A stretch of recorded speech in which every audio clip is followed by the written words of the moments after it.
Hi friend, प्रकाश का पाठशाला channel में आपका स्वागत है। लिए पहले हम लोग को संख्याओं का ज्ञान होना बहुत ज़रूरी है। इसलिए पहले हम लोग संख्याओं के बारे में समझेंगे, उसके बाद प्रश्नावली 1.1 के प्रश्नों को हल करेंगे इसके अगले चैप्टर में। तो चलिए इसको ध्यान से समझा जाए। देखिए, ये बेसिक क्लास है चैप्टर 1 का। ये अगर जानकारी नहीं रहेगा तो चैप्टर 1 समझ में नहीं आएगा, इसीलिए पहले इसको जानना बहुत ज़रूरी है। देखिए, पहला है प्रकृत संख्या, नेचुरल नंबर। तो नेचुरल नंबर किसे कहते हैं, प्रकृत संख्या किसे कहते हैं? गिनती वाली संख्या प्रकृत संख्या कहलाती है। गिनती वाली संख्या प्रकृत संख्या कहलाती है। जैसे 1, 2, 3, 4, 5 इन्फिनिटिव अनंत तक।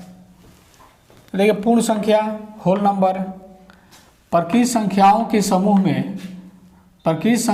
समूह में यदि शून्य को मिला दिया जाए तो वह पूर्ण संख्या का समूह बन जाता है। जैसे देखिए 0, 1, 2, 3, 4। जैसे देखिए, प्रकृत संख्या किसे कहते हैं? प्रकृत संख्या, गिनती के संख्या को प्रकृत संख्या कहते हैं। इसको हम लोग अच्छे से समझेंगे संख्या रेखा पर। देखिए, प्रकृत संख्या किसे कहते हैं? गिनती के संख्या को प्रकृत संख्या कहते हैं। यहाँ से इधर हमारा प्रकृत संख्या हो जाएगा। गिनती की संख्या को प्रकृत संख्या कहते हैं। देखिए, गिनती की संख्या को प्रकृत संख्या कहते हैं। उसके बाद है पूर्ण संख्या, होल नंबर। प्रकृत संख्याओं के समूह में यदि शून्य को मिला दिया जाए तो वह पूर्ण संख्या का समूह बन जाता है। तो देखिए, प्रकृत संख्या 1, 2, 3, 4, 5 होता है ना। अगर हम इसमें 0 को मिला देते हैं, इसके पहले अगर हम 0 को सम्मिलित कर देते हैं तो यह पूर्ण संख्या प्राप्त हो जाता है। ठीक है। अब देखिए, पूर्णांक, इंटीजर। पूर्ण संख्याओं के समूह में यदि प्रकृत संख्याओं का ऋणात्मक और मिला दिया जाए तो वह पूर्ण संख्याओं का समूह बन जाता है। जैसे देखिए, हमारा पूर्ण संख्या क्या होता है? 0, 1, 2, 3, 4, 5। अगर हम इसमें माइनस मिला देते हैं, माइनस का भी अंक को हम सम्मिलित कर लेते हैं तो ये क्या बन जाता है? ये हमारा इंटीजर बन जाता है, पूर्णांक बन जाता है। ठीक है। पूर्ण संख्याओं के समूह में अगर माइनस का अंक मिला दिया जाता है तो हमारा पूर्णांक बन जाता है।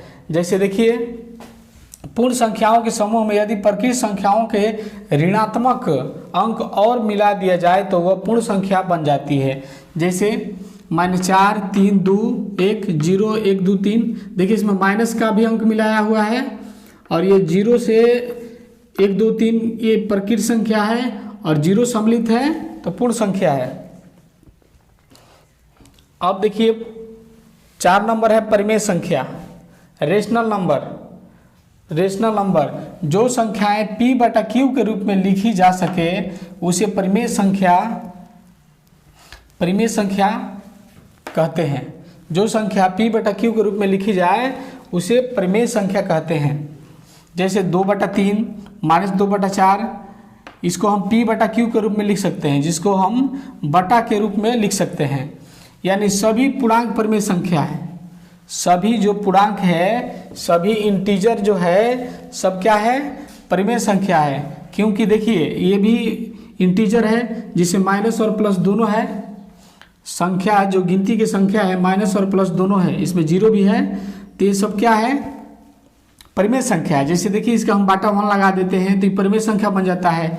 यह हमारा बटा के रूप में हो जाता है ना, p/q के रूप में हो जाता है। तो सभी क्या है? परिमेय संख्या है, जिसको हम p/q के रूप में लिख सकते हैं, उसको क्या बोलते हैं? परिमेय संख्या। तो ये सभी जितना भी पूर्णांक है सभी परिमेय संख्या होता है। ठीक है। अब देखिए, अब कह रहा है अपरिमेय संख्याएं, इरेशनल नंबर। कह रहा है कि जो संख्याएं p/q के रूप में नहीं लिखी जा सकती है उसे अपरिमेय संख्या कहते हैं। जिसे हम p/q के रूप में, यानी कि जिसको हम बटा के रूप में नहीं लिख सकते